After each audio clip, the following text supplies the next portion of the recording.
አጋስ እንዴት ናችሁ? በዛሬው ቆይታችን ደግሞ ከባለፈው የቀጠለ የመጀመሪያ ፕሬስ ሪሊዝ አለ። ከዛ በኋላ አሰልጣኞች፣ ተጫዋቾች ማለት ተወዳዳሪዎችና ተጋጣሚዎቻቸው ግምታቸው ምን ይመስላል የሚለውን አይተን ነበረ። በዛሬው ቆይታችን ደግሞ እያንዳንዳቸው ተጋጣሚዎች ተወዳዳሪዎች እያንዳንዳቸው ኪሎአቸውን ተመዝነዋል። የመጨረሻ ውድድሩ ነገ ነው፣ ቅዳሜ ኤፕሪል 25 ነው የሚሆነው። እያንዳንዳቸው ምን አሉ፣ እንዴት አክት ተደረጉ የሚለውን ነገር አጠር አድርገን ዛሬ እናያለን። ከዛ ውስጥ የጆኒን እና የንቃተ ህሊና የረቢቅ እና የዱሬሳ ቦክስ ደግሞ ኤርሚን እና መስፍን እናያለን። አብራችሁን ቆዩ።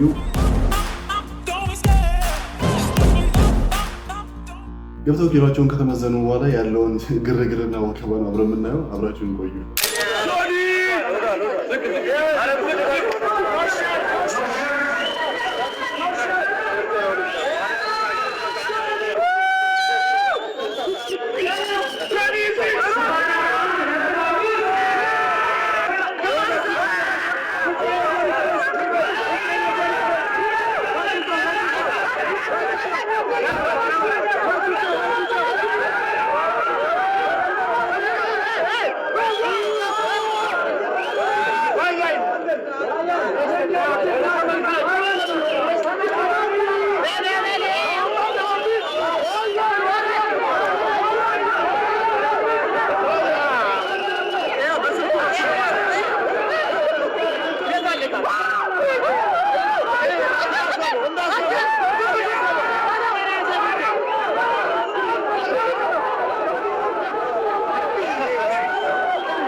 አንዴ ይጠብቁ።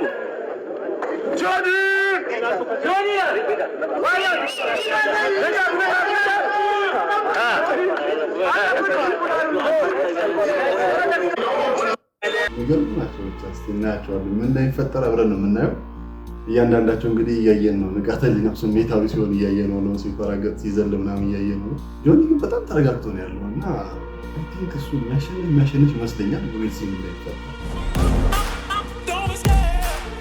እሺ፣ ከዛ በመቀጠል ደግሞ የምናየው የኤርሚያስን እና የመስፍንን ነው አብረን የምናየው። አብራችሁን ቆዩ፣ ተከታተሉ።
እኔ ግን በጣም ግርም ከሚለኝ ነገር እነኚህ የሁለቱ ልጆች የኤርሚያስ እና የመስፍን ዲሲፕሊናቸው በጣም ይገርመኛል። በጣም የሚከባበሩት አይዶን ነው ለምን እንደሆነ ሜቢ በሚሊታሪ ውስጥ ስላለፉ፣ አንደኛው ፌደራል ፖሊስ አንደኛው ደግሞ አዲስ አበባ ፖሊስ ይመስለኛል፣ እርግጠኛ አይደለሁም። ዚያር በጣም ዲሲፕሊንድ እና በጣም ኩል የሆኑ ሰዎች ናቸው። ኢቭን ተወዳዳሪ እንኳን አይመስሉም እና አይ አፕሪሺየት ዘም። ሁለቱም አሸናፊ ናቸው። የእውነት ነው የምላቸው የምር። ቀጣዩን አብረን እናያለን። ቀጣዩ የሚሆነው ደግሞ የረቢቅ እና የዱሬሳ ነው የሚሆነው። አብረን እናያለን። ተከታተሉ።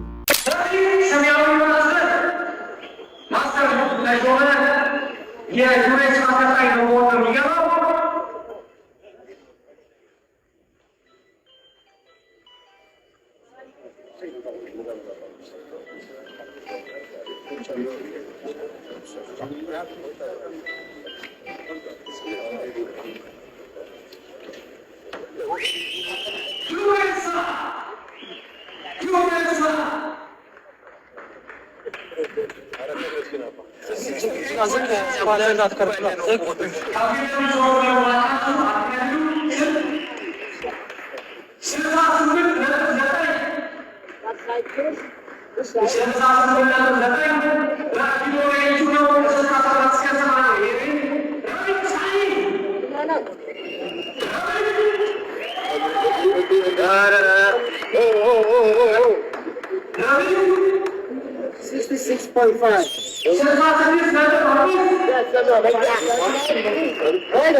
No pushing.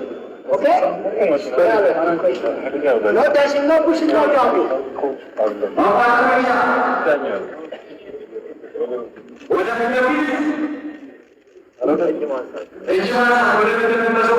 That's it, Zul.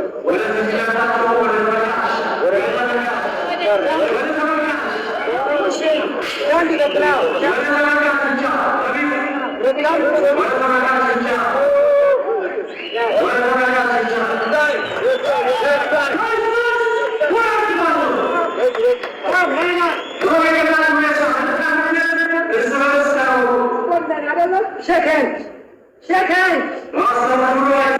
በጣም የሚገርሙ ናቸው ሁለቱም። በቃ ኢጎ በቃ ውጥር ብለዋል። በቃ ተገናኝተው እስከሚለዋለው ድረስ ያለው ነገር በጣም ያጓጓል። ውድድሩ ላይ እንገናኛለን። ውድድሩ ላይ የነበሩትን ደግሞ ኢቨንቶች ወይ ደግሞ ሲቹዌሽኖች በቪዲዮ ለማስቀረት ሞክራለሁ። አብራችሁን ቆዩ። ሰብስክራይብ እያደረጋችሁ ላይክ እያደረጋችሁ ቆዩ።